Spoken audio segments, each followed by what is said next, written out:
एक पुन्हा special report बघूया। कृषी मंत्री माणिकराव कोकाटेंची वादग्रस्त वक्तव्य ज्याची मालिका अजूनही सुरूच आहे। कृषी मंत्री म्हणजे ओसाड गावाची पाटीलकी असून मला हे कृषी खातं जाणीवपूर्वक दिलंय असं विधान राज्याचे कृषी मंत्री माणिकराव कोकाटेंनी केलंय।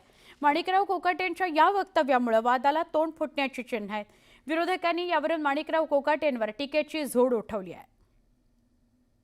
जाणीवपूर्वक त्यांनी मला हे या ठिकाणी कृषीचं खातं दिले। आपल्याला कल्पना आहे ही तशी ओसाडगावचीच पाटीलकी आहे। आपल्या वादग्रस्त वक्तव्यामुळे चर्चेत असलेले राज्याचे कृषी मंत्री माणिकराव कोकाटे यांचं हे वक्तव्य। माणिकराव कोकाटेंनी हे वक्तव्य केलंय ते आपल्याकडे असलेल्या खात्याबद्दल। महायुती सरकारमध्ये राज्याच्या कृषी मंत्री पदाची माळ माणिकराव कोकाटेंच्या गळ्यात पडली।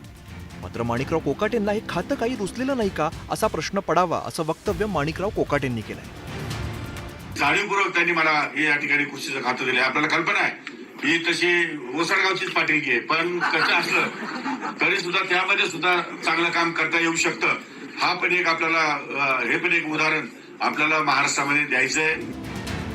कृषी खातं म्हणजे शेतकऱ्यांसाठी महत्त्वाचं खातं। हजारो कोटींचं बजेट या खात्याचं असतं। शेतकऱ्यांसाठी भरीव तरतुदी करण्यासोबतच शेतकऱ्यांना मदतीचा हात देण्याचं काम या खात्याकडून केलं जातं।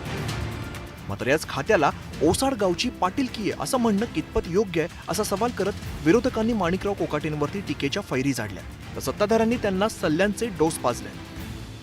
जे उजाड गावची पाटीलकी ही शेती कृषी विभागाला म्हणण्याचा त्यांचा अर्थ काय की आता शेती राहिलीच नाही आणि शेती आता विषय विसरून जा, फक्त उद्योगपती जे आहेत त्यांचंच आता त्यांची चाकरी करा असा संदेश त्यांना त्यांच्या विधानातून द्यायचा आहे। आणि या दरम्यान त्यांनी अजून सर्वेक्षणाच्या संदर्भामध्ये एक वाक्य त्यांनी उच्चारलं होतं की ढेकळांचा सर्वे करायचा का।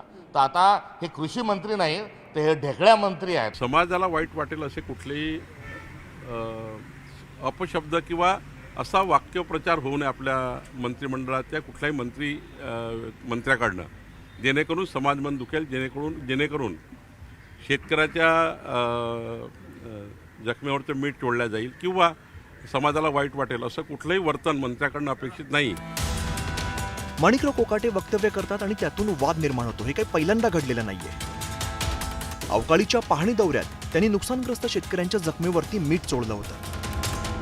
ज्या हार्वेस्टिंग झालेले त्यांची तर पंचनामे करून काय करणार आहे? ढेकळाची पंचनामे करायचे नाही, कांदे वगैरे ज्या पोळी वावरात खराब होत चालल्या, वावरात आहेत त्यांचीच पंचनामे होतील। जे घरात आणून ठेवले त्याचे पंचनामे नाही करता येणार। त्याचे पंचनामे करणं अवघड आहे, ती नियमात बसत नाही। हे बघा, कुठल्याही योजनेमध्ये 2-5% गैरप्रकार तर होतच असतात। आणि दुसरी गोष्ट, योजनेमध्ये गैरप्रकार होतो म्हणजे योजना बंद केली पाहिजे किंवा योजना बंद करावी या विचाराचा मी नाही आहे। क्रॉपला पैसे आहेत, शेततळ्याला पैसे आहेत, सगळ्याला पैसे आहेत। भांडवली गुंतवणूक कोण करतं? सरकार। शेतकरी करतं का? शेतकरी म्हणतो विम्याचे पैसे पाहिजे, याचे पैसे पाहिजे, मग साखरपुडे करा, मग लग्न करा। कृषी मंत्रीपद भूषवणारे माणिकराव कोकाटेंना जर कृषी खातं हे ओसाड गावची पाटीलकी वाटत असेल तर त्यांना यातून मुक्त करण्याचं काम अजित पवार आणि पर्यायाने महायुतीचे नेते करणार का? माणिकराव कोकाटेंची वादग्रस्त वक्तव्याची मालिका थांबणार तरी कधी असा सवाल आता निर्माण झालाय। Bureau report, news 18 Lokmat.